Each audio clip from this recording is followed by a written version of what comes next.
Yo, what up, guys? Back again. You know, what I don't know what day I'm on, but every day so far.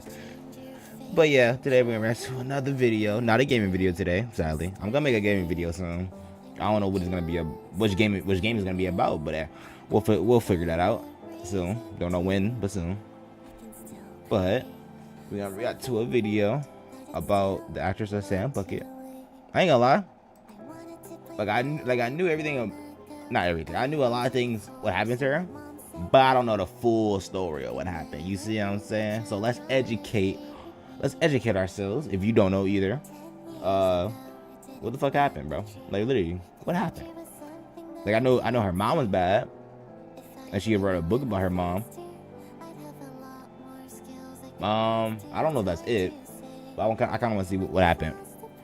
So, without further ado, I'm gonna stop wasting your time and pause this music, and we gon' do it. Windows. Hi guys, y'all can see what I see now. Alright, let's see. Let's watch together. Jennette McCurdy is a face recognized by millions of kids worldwide that grew up watching her as Sam Puckett and iCarly. But very true. Remember, I loved iCarly. I loved Drake and Drake and Josh. Oh my god, my words. I ain't gonna lie. When I found out Drake was weird, I was kind of sad. I did react to that from Patrick CC. So yeah, check that video out if you haven't seen. But like, I don't know. Out of like Drake and Josh, iCarly, and Victorious, I did like Victorious, but I think Victorious is last. iCarly is second, and Drake and Josh is number one. I don't know why Drake and Josh made me laugh more. I don't know what it was, but they were just hilarious to me. So yeah, that's how I would rank it. But after the end of the show, and after the failure Also of got the some spin-off cereal. Sam and Cat, Jennette went down a path of alcoholism, eating disorders, and messy public appearances that deemed her a really? child star gone crazy. That's How could crazy. this happen? Well, the harsh truth is that Jennette never wanted the fame. She never wanted to be an actress, she never wanted to be a TV, she never wanted to be on camera. She later She never wanted to be on any of those things, but she got forced. That's crazy, bro. How could a parent do that, bro? If my kid don't want to do it, they don't gotta do it, bro. They can be a regular ass kid. For real. Like, say if I get famous somehow from YouTube, right? I don't think I might do what Dante does. I might talk about him, obviously, but I ain't gonna show his face like everywhere, like the YouTubers be doing with their kids. Like I don't know. opened up about this in her memoir, I'm Glad My Mom Died, a book title that may shock or even offend a lot of people. The idea that someone would be so happy over the death of their own mom would make you be a little skeptical, but after... I mean, like, if they did some crazy shit, it's understandable, you know? Like, am I wrong for saying that? Like, if my mom did some crazy shit to me, she hasn't, but say she did, bruh. Am I wrong? Am I really wrong? Am I really in the wrong for saying that? She not in the wrong. I ain't gonna lie. Yep. After reading the book and looking at her story, you'd be glad she died too. So I know. Let's look at the story of Jennette McCurdy. A lot of people would be surprised that Jennette actually came from terrible circumstances. She lived in a house with her 3 brothers, her mom Deborah, her dad Mark, and her grandparents on her mom's side. They were often very There's a lot of people in the house. Goddamn. short on paying the bills and constantly needed extensions. The only reason they still even had the house in the first place was because Mark's parents were the previous owners and they gave him a good deal. All of the adults had jobs except for Deborah. Her grandpa worked as a ticket taker in Disneyland, her grandma was a receptionist at a retirement home, and her dad made cardboard cutouts for Hollywood Video and also worked in the kitchen department at Home Depot. Oh, wow. However, her mom was the only one that was not employed at all. Wait, so does he work? Wait, so did her dad work 2 jobs? Or is that like one? Sorry, let me talk to my phone real quick. Because that's kind of crazy how he got to pick up 2 jobs to like really cover her slack. For real. That's why she's in show business, for the family. She occasionally would pick up some shifts at Targets during the holidays, Occasionally. but never really had a job. Jennette was extremely close to her mom. Being homeschooled her whole life and didn't really have any girls her age to talk to, she naturally bonded with her mom a lot more. At only 2 years old, Deborah was diagnosed with stage 4 breast cancer, which was a heavy burden on the family. Not just because of her treatment, which racked up the medical bills, or the emotional stress it put on the family. Oh yeah, you know that's bad, bro. You Because know of the extreme lifestyle changes that she implemented on the family after her diagnosis. She was cancer-free a couple years later, but still changed for the worse. Deborah became an excessive hoarder, and I mean an excessive Oh my hoarder. god. This is terrible. This is horrible, bro. I don't think I could ever let my room get to like this point. Something's gotta go. Whether it's clothes, toothbrushes, something gotta go. The house was flooded with random junk like toys, expired like I saw a toothbrush over here, bro. You don't need to keep a toothbrush, bro. Just buy a new one. makeup, Throw away the other one, used wrappers, or use it as a to clean your shoes. bunch of junk. The stuff overflowed the garage to the point where it was not usable. Jennette and her brothers couldn't even access their own bedroom because it was so heavily cluttered. So they ended up having to sleep in the living room on gymnastics mats that they bought from Costco. Gymnastics mat. What's the hoarding attracted a giant rat and possum issue. So they trying to get sick. Jennette was ashamed of her house her entire life. That would be too. The family was raised Mormon, and they were members of the Church of Jesus of Latter-day Saints. Kids usually hate attending religious obligations, but Jennette would always look forward to the 3-hour Sunday service because, quite frankly, because you're away from home. Come on now, like that's bullshit. Only thing that got them out of the flooded house. Exactly. And it was after Deborah's diagnosis that they started attending more and more frequently. At home, Jennette's mom was ecstatic. It's suspected that she had bipolar disorder, narcissistic personality disorder, borderline personality disorder, or a weird combination of all three. She never got treatment for her issues or went to therapy despite her family constantly encouraging her to go get help. She often got angry with Jennette's dad for no reason. If Mark came home a little bit later than usual, Deborah would automatically assume that he was cheating and threaten him with a knife to leave the house. This happened pretty often, and he put up with it. Deborah always wanted to be an actress, but never pursued it, and all Debbie died. You serious? I'm surprised. Like if somebody would just say, "Fuck the kids, fuck everything else. I can't keep dealing with this." Nigga said, "You know what, bro? He's probably thinking about his kids. Unless he's bad too. Is he bad too, or is he good? I don't know."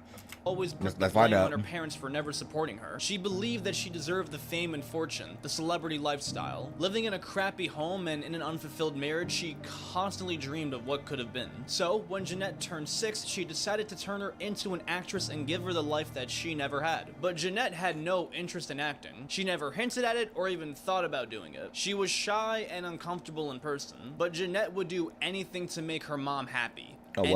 wow. Her mom was her best friend in the whole world and meant everything to her. Jennette's birthday wish each year was for her mom to live long enough to see the next one. Jennette was always careful never to say the wrong thing around her mom because she was always scared about how she would react. When Deborah didn't get her way, she would throw tantrums and become rowdy like a child, ironically. So when Jennette's mom asked her if she wanted to be mommy's little actress, there was only one right answer. Child actors are a gold mine in the industry. If a child can perform well on camera, they can make very good money for their work. Deborah didn't just see her as a vessel for her dream, but also as a big paycheck. It was then that Deborah dedicated to being Jennette's full-time manager. Now, they lived in Garden Grove, California, which was only an hour-and-a-half drive from Hollywood. Deborah started taking her to agencies to get her an agent, and from the get-go, the agents could clearly tell that Jennette's heart was not in acting. But Deborah wanted this more than anything, so Jennette wanted this more than anything. She eventually got signed to do background work. Her first gig was on The X-Files, a very popular TV show. Her first role was uncredited, and the exact episode she's in was unknown, but it's a good start. Jennette then started to get more and more background roles regularly. Eventually, Jennette was chosen to play a small key shot in the film Golden Dreams, a film about the Great Depression. The director liked how she was really good at making a sad face. Ironically, it wasn't really that hard for her to be authentic. Her appearance was only for a small second, but this was just enough to...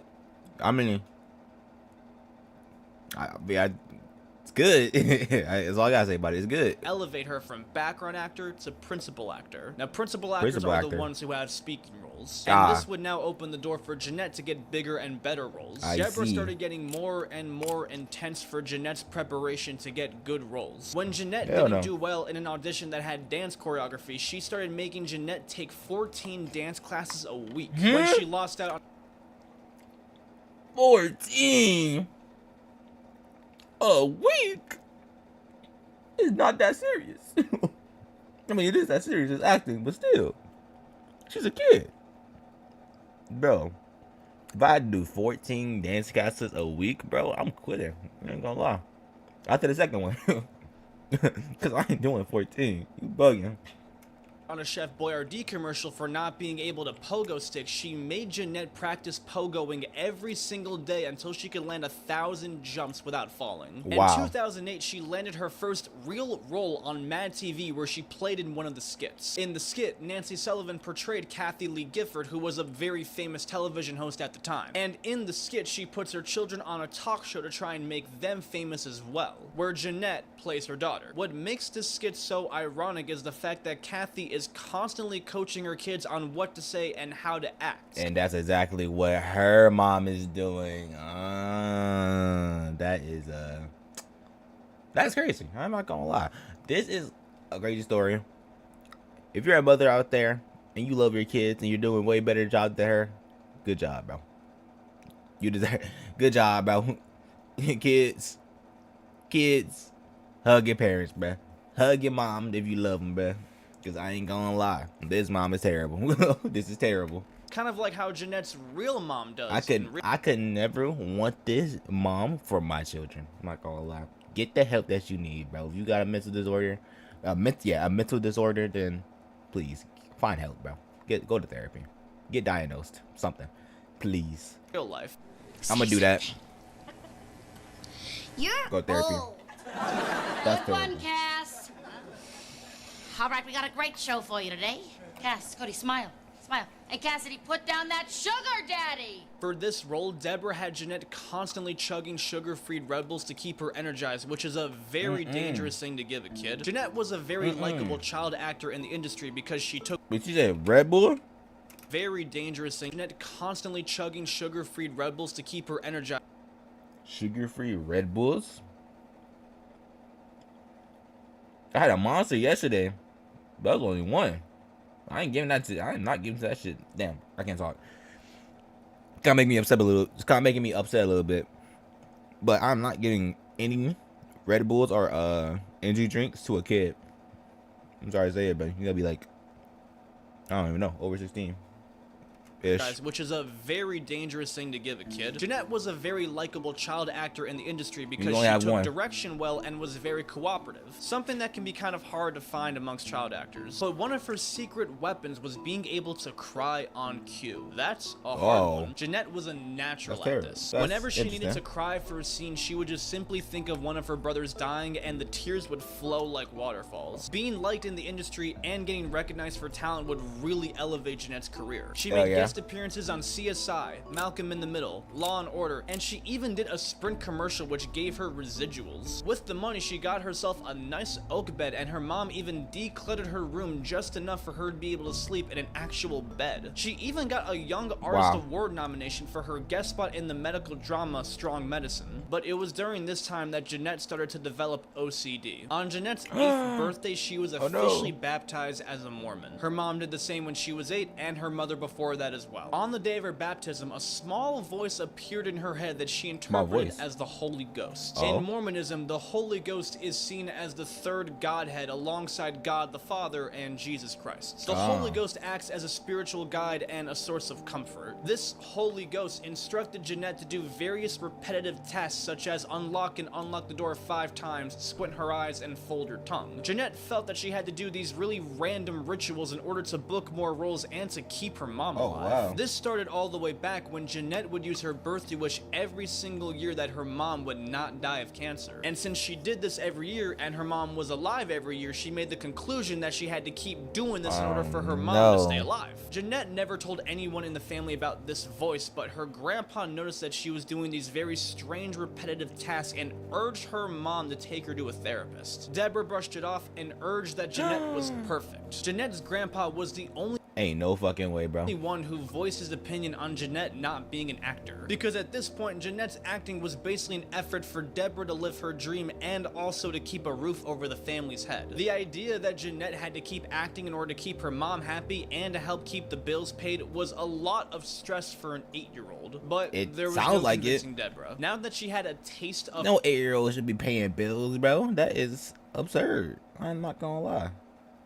I can't, like, that's terrible. Her daughter being in the spotlight and on television, there was no going back. Jennette was in way too deep at this point in her pre-chosen career path in order to make her mom happy, even if that meant making her miserable. In reality, Jennette always wanted to be a writer, but it was never encouraged by her mom. When Jennette wrote her first screenplay and showed it to her mom barely even read it before saying, "I hope you don't like writing more than acting. You're so good at acting," and deemed her idea a copy of The Parent Trap. Jennette was embarrassed that she even showed her the screenplay. Deborah was upset. Aw, you can't just shut down your kids' ideas like that, bro. You gotta really encourage them. Don't be like that, mom, bro. Encourage your kids, bro, to do better, to do what they want to do. Not because of the money or anything, but if they love it, who cares about the money? With keeping, even though in this world, you know, money goes around and all that shit. And yes, money can really help you, but like if you're really miserable in your job, what's really the point? You know? Jennette looking young so that she had more opportunity for auditions. And Jennette was afraid of puberty because she felt her mom wouldn't love her anymore if she grew up. Deborah got her into what she called calorie restriction, which was basically a fancy way of saying starving yourself. Jennette and her mom would start doing this calorie restriction practice together, planning their meals for the next day together while keeping a very high track of everything they ate. Deborah provided Jennette with a stack of dieting books to help her lose weight. Soon, Jennette would only eat half of her meals throughout the day to only get half of her meals. Stick to water-dense vegetables. That's why she was so fruits. skinny. Her dinners then consisted mostly of iceberg lettuce and ripped up pieces of bologna. Her So cheap foods would be sugar-free popsicles, applesauce, and unsweetened iced tea. Jennette That's quite cheap. literally became anorexic, but oddly enjoyed it because her mom approved of it. In Jennette's mind, she thought it was healthy. To Jennette, it was bonding with her mom, but to Deborah, it was a strategy to get Jennette more acting roles. I had felt a lump in my breast that I thought was, oh, well, my mom had cancer, so I'm probably getting cancer. And she said, no, Nat, that's just boobies. And I said, well, can I stop boobies from happening? I don't want boobies. I don't want to grow up. And I knew that my mom really wanted me to stay young. Yeah. She really, really made that clear to me. She would sob and really clutch me intensely and say, like, I don't want my baby to grow up. And I knew me growing up would mean us separating, and I didn't want that to happen. So I asked if there was a way that I could stop the boobies from coming in, and she told me, well, there's a thing called calorie restriction. And it what? I would've been like, no, there's no way. There's no way to stop that happening, bro. Girl, if you don't just grow up. But literally, you just say, oh yeah, there's this.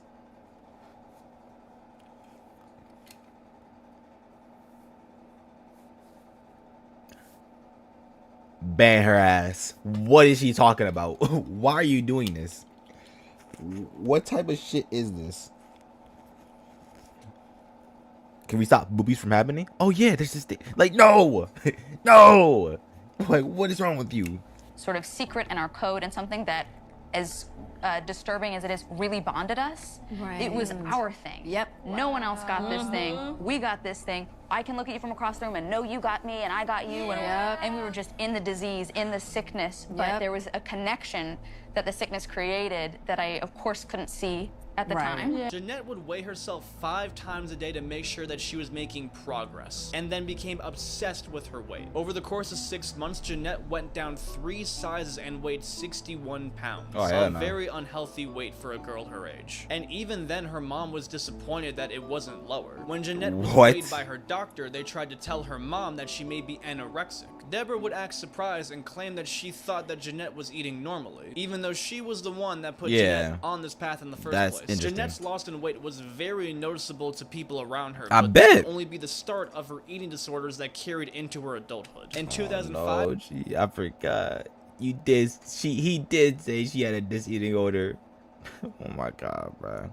What the fuck is wrong with her mom, bro? Jennette made her first Nickelodeon appearance in the show Zoe 101 in the 2nd season. She played a rebellious and rude girl that gets held back in the 6th grade multiple times. She played the role well, really, really well. Dan Schneider liked her I don't give a fuck attitude that she displayed so young. It made her a perfect contender for the upcoming kids show that Nickelodeon had planned, iCarly, a show about 2 teens who start a web series. Jennette nailed the audition and got the role. This was big. Jennette booked a lead role on a major television network. Upon hearing the news, both Jennette and her mom screamed at the top of their lungs in excitement. Jennette thought this would be the start of easy times. Her mom would finally be happy with life and with her daughter. But it was the start of absolute hell. On the show, Jennette famously plays the character of Sam Puckett, the rude and tomboyish best friend of the main character. And there's quite a lot of irony with this role. For one, she was usually the comedic relief of the show and almost stole every single scene that she was in. She was the fan favorite even though she hated playing the role. In the show, Sam loves food, often eating random food that she seems to get out of nowhere, like fat cakes, bacon, and meat. And Sam, bro, those fat cakes, I remember I used to always want to eat those.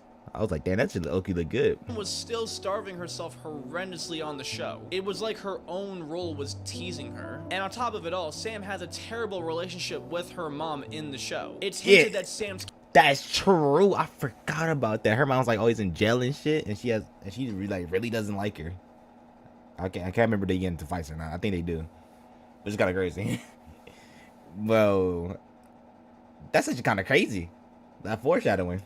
Character has a pretty rough upbringing, just like in real life. And in the one show where Sam's mom made an appearance, they get into a giant fight. And despite Jennette's deep hatred for the show, something positive did come from the experience: her friendship with co-star Miranda Cosgrove. The two became very, very good friends on and off the set, which many Nickelodeon fans would probably love to hear, considering the fact that Drake and Josh didn't really get along very well on set. Now, initially, Deborah told Jennette to stay away from Miranda because she didn't believe in God, but it might have also been the jealousy of Miranda taking up more of the spotlight from her daughter. Jennette admired Miranda and saw her as the cool girl. They exchanged numbers after the last shoot of the first season and began texting every single day. After work, they would watch a movie at ArcLight together and they would Skype every weekend. However, Deborah would always accompany them on their hangouts and her controlling behavior continued. Oh, hell no. One of the most violating things that Deborah did was frequently shower Jennette. Yeah, you heard me right. Huh? How? So... after Sam Cat, how old was she? Because there is no way you're still showering your daughter. Ain't no way. I'm sorry to say this. After their toddler days, you don't need to touch those niggas, bro. I'm sorry to say it. You don't, bro. You don't need to bath for them or anything, bro. You gotta teach them on how to clean themselves. And then leave the room, bro. Because ain't no fucking way you are bathing... you're showering your kids. Yeah, get la. Get the fuck out of here. Ban her ass. And she would do frequent checkups on her special areas for cancer. Often she would shower Jennette and her brother together, which was very uncomfortable for the both of them. She did this ever since Jennette was little and did it all throughout her teen years. Jennette claims that this was the hardest part to write about in her book and contributed pretty badly to a lot of her body issues. And whenever Jennette said that she didn't want to do them anymore, her mom would wail and cry about her child growing up, and then Jennette would cave in. Her mom still made her sit in. That's manipulating, bro. That's manipulating. No. Don't give it to her. Don't give in.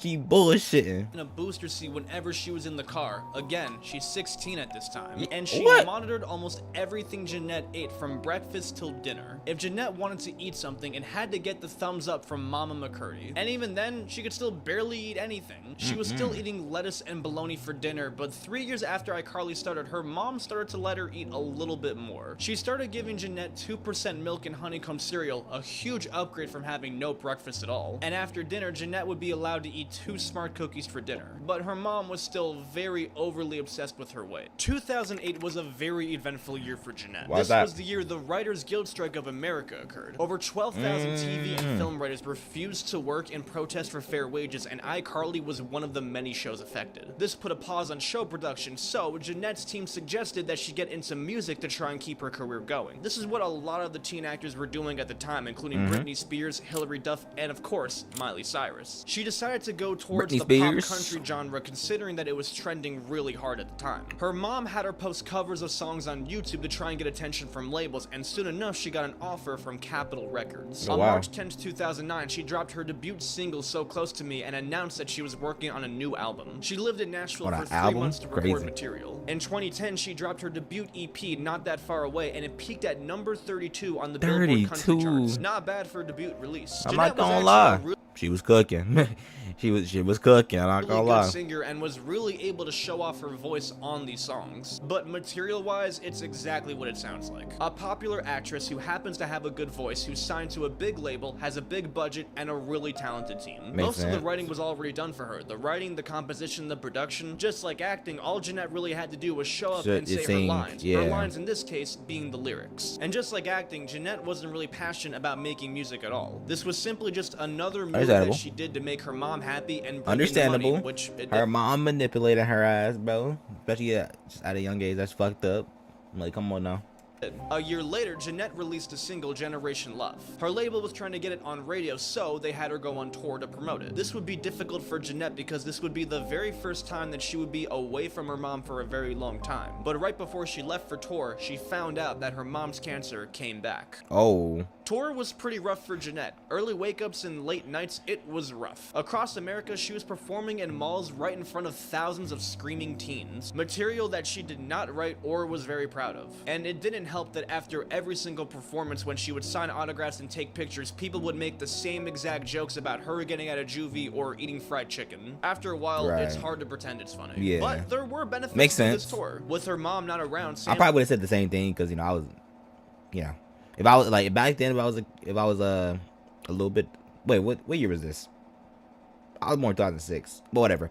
Well, I was like a kid in this time, which I was, but still, like if I was like growing up and like was able to go to these tours, then I probably would have said the same thing. I'm not gonna lie, I can't blame the fans. They love Sam Puckett. I do too. I love the way she played it.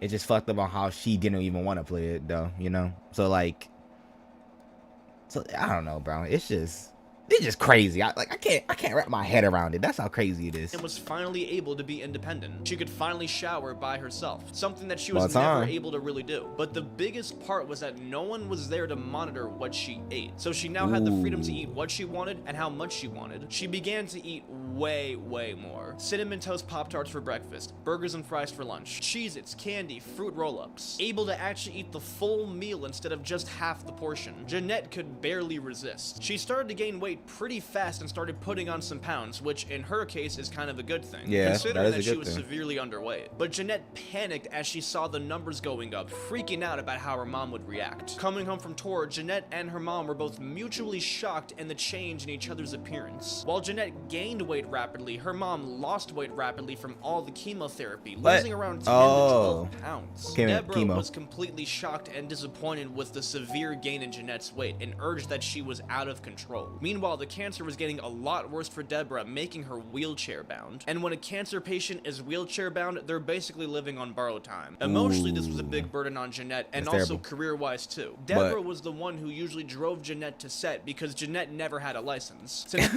I said ban her ass. I just realized I said ban her ass, and then God said, "All right, bet." her mom urged Like, that what? Jennette's energy would be better put towards memorizing lines rather than getting a license. So, Jennette got her own apartment closer to the studio. And Jennette was 20 years old at this time, so it was perfectly normal for someone her age to go live on their own, considering Makes that sense. she was financially able to afford it. It was an hour away from her childhood home in Garden Grove, and her assistant was able to drive her to and off set. Jennette was excited to finally be on her own, but also felt guilty because she would be away from her needy and decaying mother. But regardless, the decision was made, and Jennette was living on her own. Finally able to eat what she pleased, shower by herself, and be a That's real great. adult. That was until after all until. her family moved her stuff in. Deborah Huh? gifted her a copy of The Sting and suggested that they watch it together and asked to stay the night afterwards. Jennette knew that this would basically be the start of her mom moving in with her. But all her life, the one thing that Jennette was never able to do was say no to her mom. So, no chance it was going to start now. Deborah stayed over one night, Damn. then it turned into two, Two, into three, three. and then she basically started living there. Now,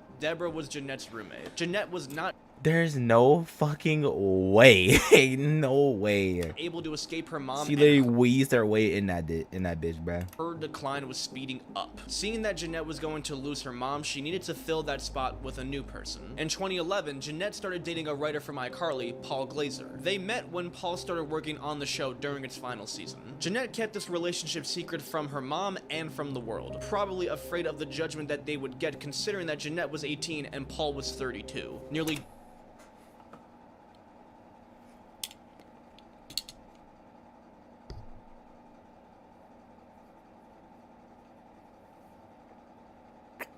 So, no, you're 18 and all, you know, do whatever you want. But I don't think I'm gonna ever date somebody who was 30. You might be thinking that's kind of fucked up. Why is that?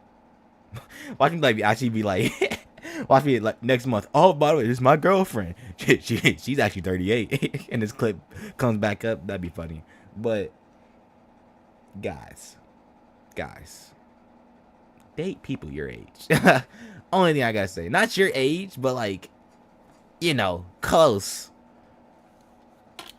It's kind of ironic for me to say that, though. I'm not gonna say why it's ironic for me to say that, but yeah, maybe if I become famous one day, y'all find out why. double But her age. that's crazy. One night, Jennette lied to her mom, saying that she was going to sleep over at Miranda's house, when in reality, her and Paul were going on a trip to Hawaii together. Jennette and Paul were having a good time on the trip until they were caught by paparazzi. The photos spread like wildfire over the internet because this was the very first time that people were learning about their relationship. Upon hearing the news, Deborah went berserk and wrote Jennette one of the foulest letters that a woman could write to her daughter. What's that? Dear Net, I am so disappointed in you. You used to be my perfect little angel, but now you are nothing more than a little, all caps, slut, floozy, all used up. For having a boyfriend? For having a boyfriend, you're just a little slut. That don't make sense. I don't know about that one. And then this is August 2012. Damn. I was in first grade. That's crazy. I was in first grade that year. to think, you wasted it on that hideous ogre of a man. I saw the pictures on a website called TMZ. I saw you rubbing his disgusting hairy stomach. I knew you were lying about Colton. I had told her I was with a friend, Colton.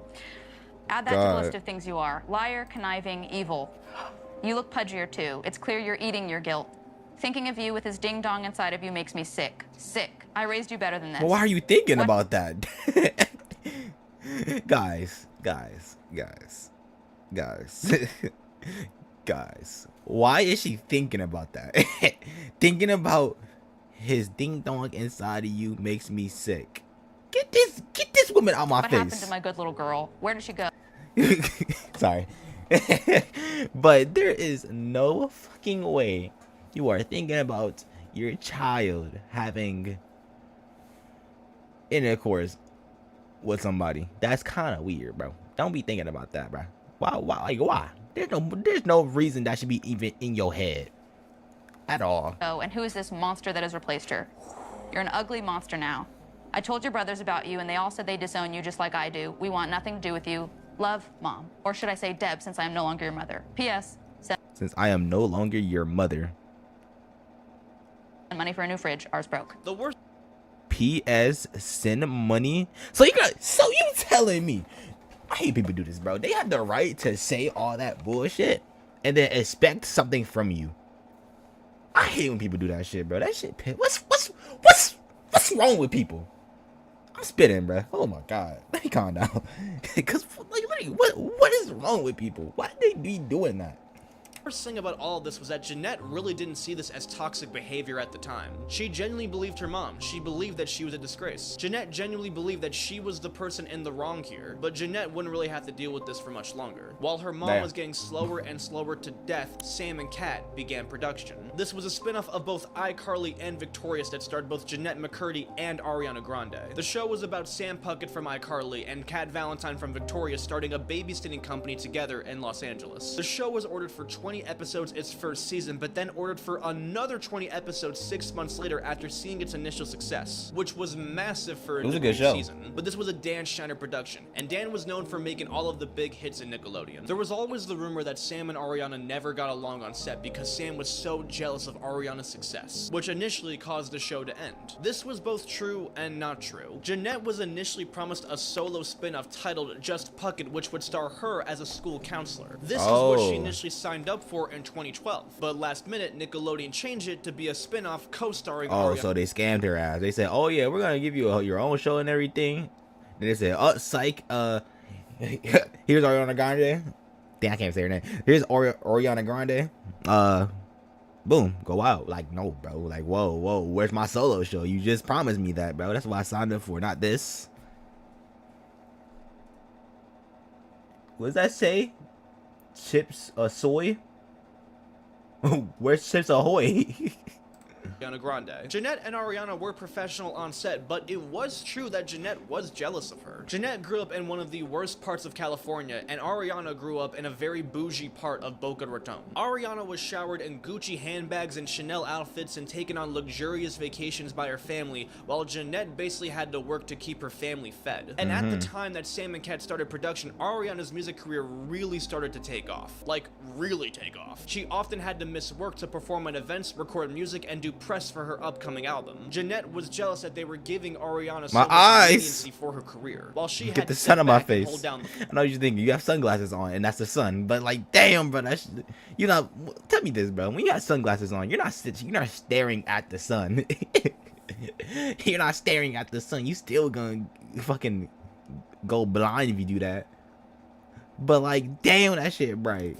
The last straw was when Ariana couldn't come onto set for a whole week, and they accommodated her by writing an episode where she gets trapped in a box. Jennette was infuriated that they would go so far to change the show for Ariana, because when Jennette did iCarly, she had to turn down multiple movie roles for no accommodation. The fact that they weren't willing to give her the same treatment made Jennette take the blame out on Ariana. Even though Jennette hated being an actor and even had the opportunity to pursue a successful music career and turned it down, she was still jealous of Ariana. I remember this box episode. That's actually crazy. And to make things worse, it was September of that year that Deborah officially passed away from the cancer. The media somehow found out about her death immediately after it happened. As her mom was on her deathbed, Jennette tried to make her proud by telling her that she was down to 89 pounds, an extremely unhealthy way. Deborah died genuinely believing that she did everything right as a mom and left a good mark on her daughter. But in reality, she left a mark on Jennette that would make her spiral out of control. On the day of her mother's death, Jennette started 2 addictions: alcohol and bulimia. On the day her mom died, Jennette began drinking heavy to cope with the loss, chugging a big bottle of whiskey. Afterwards, she and her friends went to a sushi place and she ordered a giant teriyaki bowl while extremely drunk. Usually, Jennette would be careful with the portions not to disappoint her mom. But with her mom not around anymore, and in a very drunk temptation, she devoured the entire teriyaki bowl within seconds. Feeling super guilty after eating the large meal, she then went home and vomited all of it out. This started a very unhealthy pattern where Jennette would drink a very large amount of whiskey or wine during the night and vomit out her meals after eating them,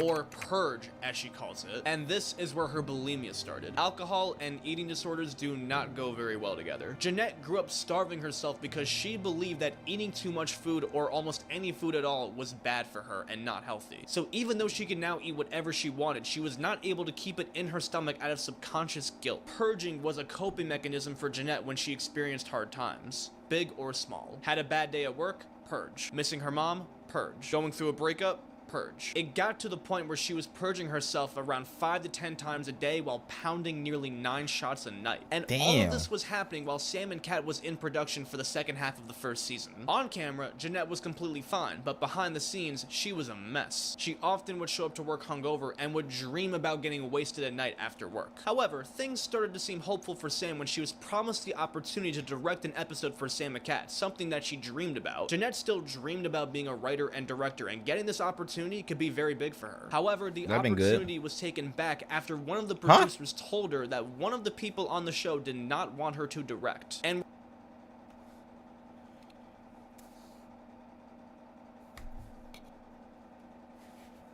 so we hate him. So we hate him because why would you say that? Why? She, bruh. Come on now. Were willing to go so far as to leave the show if she was directing an episode. She was never I will leave the episode. How much of a fucking hater do you have to be like, you know what? If she directs, I'm leaving. Niggas is haters, bro.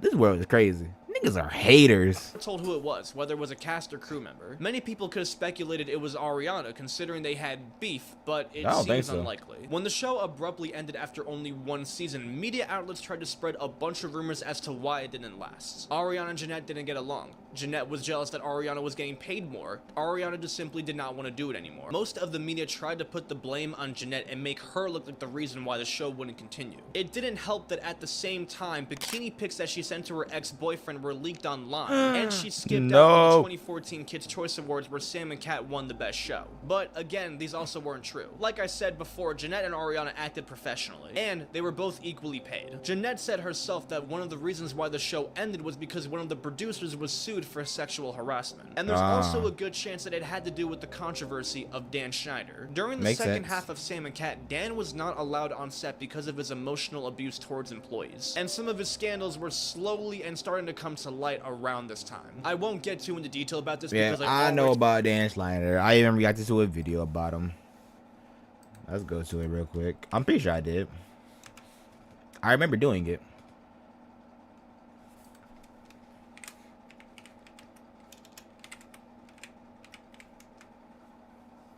Yeah, right there. And this is 9 months ago. That's crazy. I used to wear hoodies and shit. Still do. I wear a hoodie in that one video. If you want to check that out after. Dan was still allowed to work on the show, but he had to work in a separate room and watch all of the production through monitors. In her book, Jennette talked about how she experienced trauma from a man named The Creator. It's pretty obvious that she's referring to Dan Schneider and probably only named him that way to avoid any legal trouble. In the book, she talked about how The Creator wanted the kids to wear bikini pics for photo shoots, how he would get extremely aggressive on set, and how he gave her massages without her wanting them. Jennette even described that the very first time she tried alcohol was because The Creator pressured her to drink spiked coffee. And it was also The Creator who promised her the solo spin-off and the opportunity to direct an episode, both promises that were broken, which she coped with by purging. And after Sam and Cat ended, Jennette was offered $300,000 in hush money to not talk about her experiences with The Creator. She rejected the offer. Now this was the most direct that Jennette was about her experience with Dan, but it wasn't her first. In 2013, Jennette went pretty viral for posting this Vine directed at Dan saying, "Look what you've done to me." Hey Dan Schneider, I know you're watching my Vine. Do you like my Vine? Vine. Look what you've done to me. This was when the public started to see Jennette as going crazy, but looking back, a lot of people now see it as her trying to warn everybody. But now that Sam and Cat was over, her time at Nickelodeon was over, so it was time to find a new gig. Jennette moved on to star on the Netflix show Between, a show about a group of people who have to fend for themselves after a mysterious disease kills everybody over 21 years old. Jennette was excited to be in her first serious role. Netflix originals were getting a very good rep at this time, and being the lead in an original series was a game changer. No more kids shows. Now it's real shit. But it was upon her first day that she already had a bad feeling about the show. The script looked like absolute crap. And she also learned that Between was not actually being produced by Netflix. It was produced by the Canadian network City TV. Netflix was just simply the distributor. And upon release, the show got low to decent reception. With one critic calling it a poorly acted upon regurgitation of post-apocalyptic cliches. Between falls short of Netflix's other high-quality offerings. But the show was well received enough by fans to get renewed for a second season. At the time, Jennette started dating her co-star, Jesse Carrare. And this was the first time that Jennette started having an authentic relationship. All of her past relationships either felt fake, forced, or were built on some type of unhealthy need. Her relationship from Paul simply stemmed from the fact that she needed someone close in her life now that her mom was dying. Her 2013 relationship with NBA player Andre Drummond was simply all for show. Jennette... It was for show? I remember seeing about this. I remember seeing this. You can't fuck this that little ass dog. I was like, wow, that's terrible. That's really bad. But I didn't know it was all for show. That's crazy.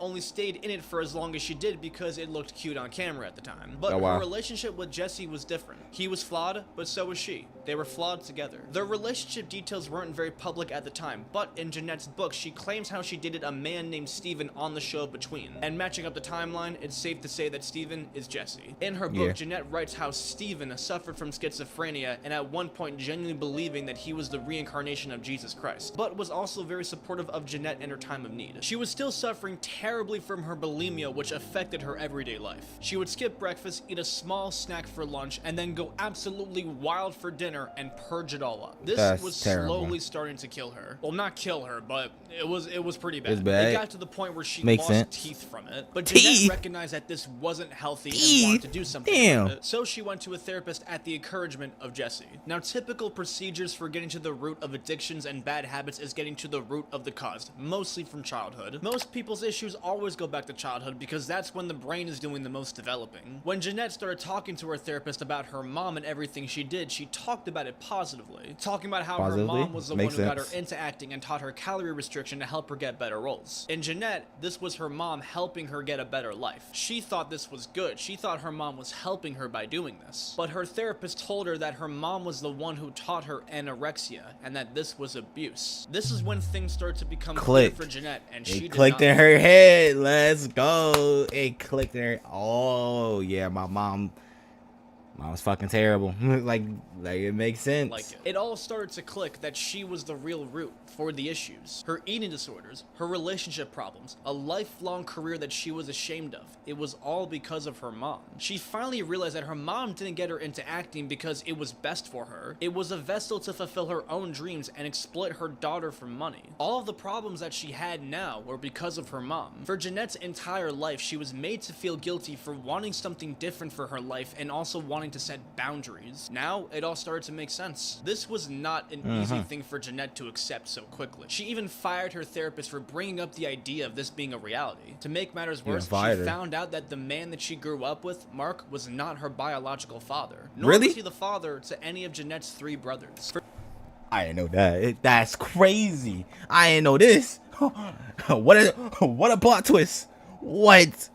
Are you serious? For 7 years, Deborah had an affair with trombonist Andy Martin. He's actually been featured 7 years in over 350 movies, and even 350 movies.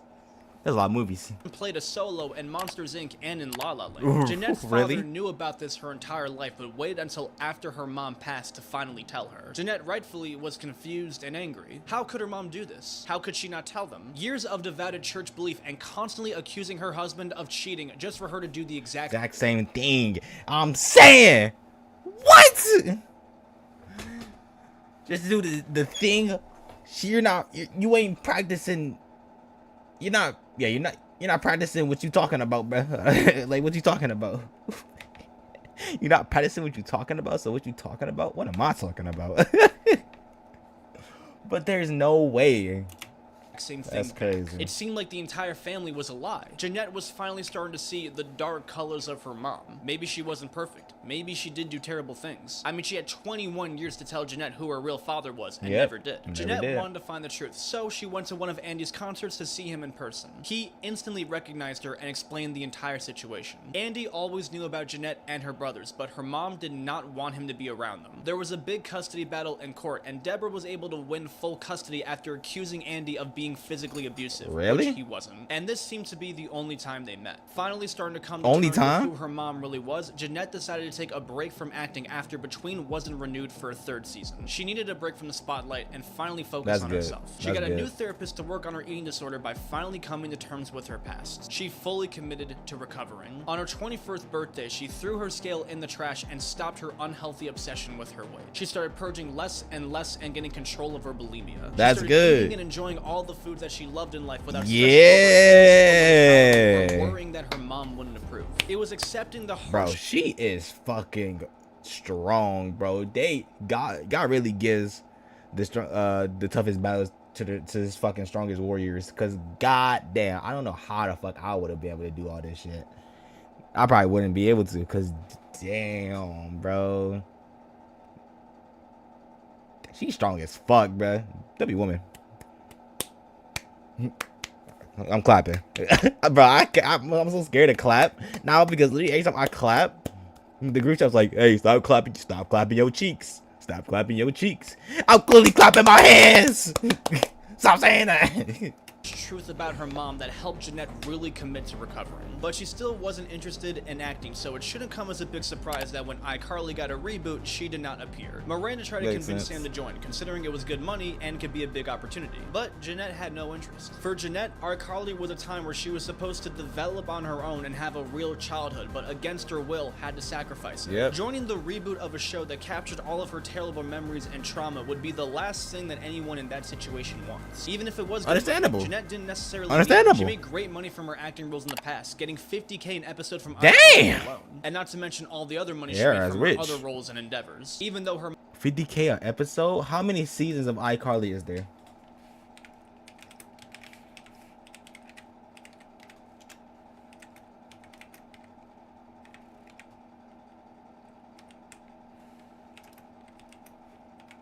My typing skills are showing. Why can't you just give me a fucking full ass answer? Okay, 6 seasons. Damn!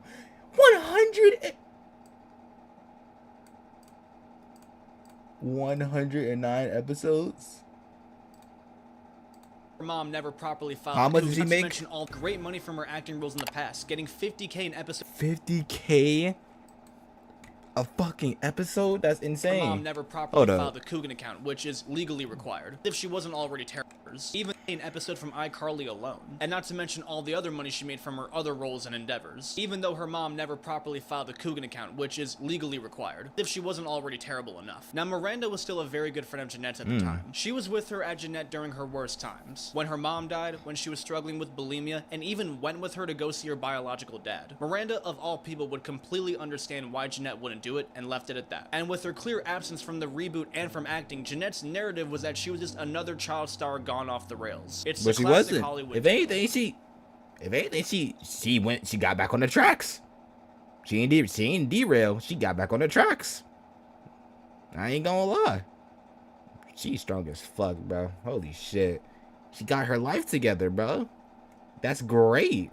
Kid wants to act, kid gets famous, kid gets rich, kid grows up, kid gets addicted to drugs and alcohol, kid goes off the rails. And while it's true that Jennette was having a hard time behind the scenes, it was really more that she was being misunderstood. Jennette wasn't like most child actors who went absolutely crazy later on. People didn't really know the truth about why she was like this way. But now that Jennette was finally healthy and getting her life back together, she finally had the courage to get into writing, her dream. Now, Jennette already had some real writing experience when she was writing essays for the Wall Street Journal about her life on Nickelodeon. Her manager recognized her talent and encouraged her to write a book. And over the course of 6 years, she wrote the memoir, I'm Glad My Mom Died. Now, originally, it was supposed to be a one-woman show. Jennette already had tour dates set for the show, but it was shut down because of COVID. So she turned it into a book and officially released it in 2022. In the memoir, she laid everything out on the table. Her terrible childhood, her mom, how she hated acting, her eating disorders, everything. Within 24 hours of the book being released, all hard copies were completely sold out on Amazon, Target, and yeah, Barnes & good Noble. job for In you, the girl. first week alone, it sold 200,000 hard copies. Damn. That's not even considering the sales it did on the audiobook or digitally. The book was a complete success. The critics loved it. There was not a single bad review in sight. And that year, she won the Goodreads Choice Awards for Best Memoir. To promote the book, she did a ton of interviews and podcasts where she seemed much healthier and happier. All of these interviews gave people a real insight to Jennette. The world finally saw her story, and they didn't see her as a child star who went crazy with fame and money, but as a victim of her controlling mother and a terrible industry. Yeah, bro. And even with the book's title and everything her mom did, Jennette does not hate her mom.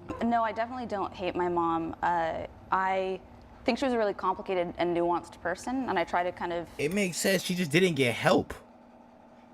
You know? Like, she just needed help. She needed to go to therapy, bro. She needed to do what Jennette did, which is fucking go to therapy and like get those problems, you know, solved, bro.